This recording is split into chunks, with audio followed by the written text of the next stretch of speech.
அனைவருக்கும் வணக்கம். தினம் ஒரு திருக்குறள். பொருட்பால் குடியியல். அதிகாரம் 98 பெருமை. குறள் எண் 973.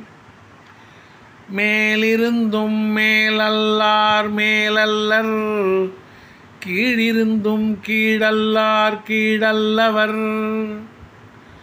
மேலிருந்தும் மேலல்லார் மேலல்லர், கீழிருந்தும் கீழல்லார் கீழல்லவர். உயர்வான நிலையில் இருந்தாலும் உயர்பண்பு இல்லாதவர் உயர்ந்தவர் அல்லர். கீழ்நிலையில் இருந்தாலும் கீழான குணம் இல்லாதவர் கீழானவர் அல்லர். உயர்வான நிலையில் இருந்தாலும் உயர்பண்பு இல்லாதவர் உயர்ந்தவர் அல்லர். கீழ்நிலையில் இருந்தாலும் கீழான குணம் இல்லாதவர் கீழானவர் அல்லர். குறள் வழி நடப்போம், வாழ்வின் உன்னத நிலையை அடைவோம். நன்றி, வணக்கம்.